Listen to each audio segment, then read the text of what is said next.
Welcome back to another episode of This Week So Far, the show where we connect the dots so you don't have to, because frankly, the dots are all on fire. I'm your host, Tino.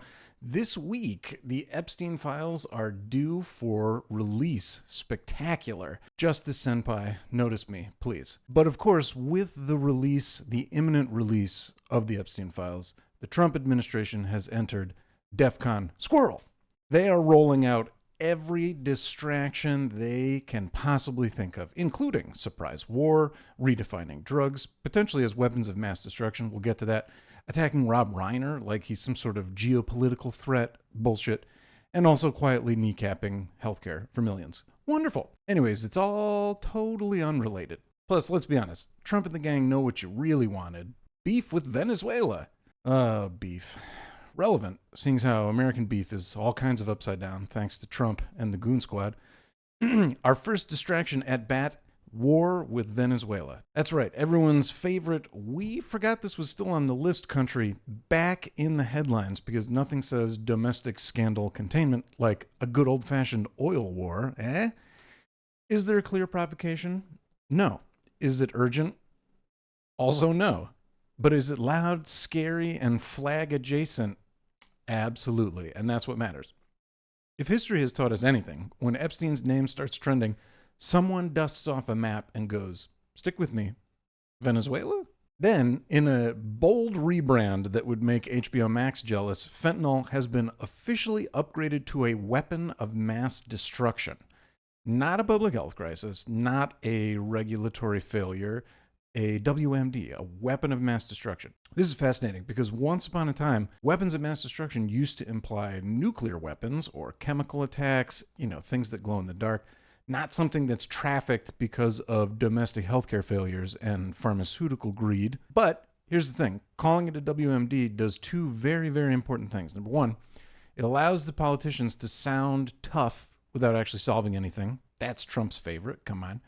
It also moves the conversation as far away from powerful people did incredibly evil, horrible things as humanly possible. In our third story, perhaps the most deranged development of the week, love this one, no, hate this one, Donald Trump attacked Rob Reiner on social media. It's also particularly wild in the context of the situation, not just because Rob Reiner is a gem, was a gem, but because Rob and his wife were horrifically murdered in their home and their son is currently in custody. We're talking about Rob Reiner, okay? The man whose greatest threat to America is being liberal in public and directing The Princess Bride. This is not policy. It's not strategy. This is a guy yelling at a director at 3 a.m. while the Epstein PDF is buffed. Nothing distracts quite like attacking a beloved filmmaker because now half the country is going, why is Rob Reiner catching strays? Instead of, where are those Epstein files?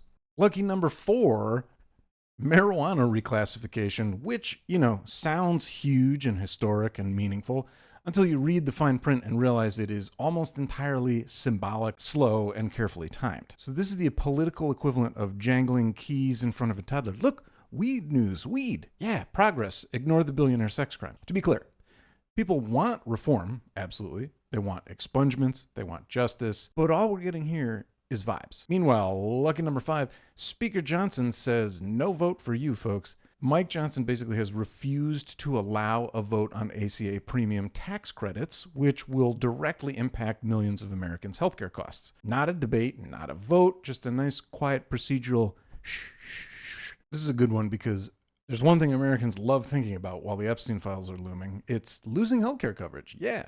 But don't worry, because this one is boring, complicated, potentially devastating. It will barely make headlines. Lucky number 6, keep the hype train rolling here. Dan Bongino is retiring. This masquerades as good news. You might be like, oh, fantastic. The man who has Bong in his last name is finally out of the government. No, it's totally normal timing, right? There's absolutely no reason to speculate. Just another loud voice exiting stage right as certain documents enter the chat. I'm sure it's coincidence. Everything this week is coincidence. So let's recap and stick with me. We have surprised international tension and oil war. We have drugs rebranded as apocalypse weapons. Rob Reiner posthumously declared enemy of the state, weed dangled like a laser pointer in front of a cat, healthcare quietly gutted again, media figures vanishing into the mist, and now add to that, this spicy gem just arrived. Found out about this today as I essentially wrote this episode and started recording this. Trump took $2.6 billion out of U.S. troops' housing subsidies and instead cut everyone a check for less than $1,500. And this is all in the same week that the Epstein files are supposed to drop. Oh, gosh, and it's only Thursday. Barely Friday Eve. Friday Junior. But hey, if you're confused, overwhelmed, exhausted, congratulations, the distraction worked. We'll see you on the weekend for the next episode of Talk Show, assuming we're not at war with Canada then. Thanks for watching.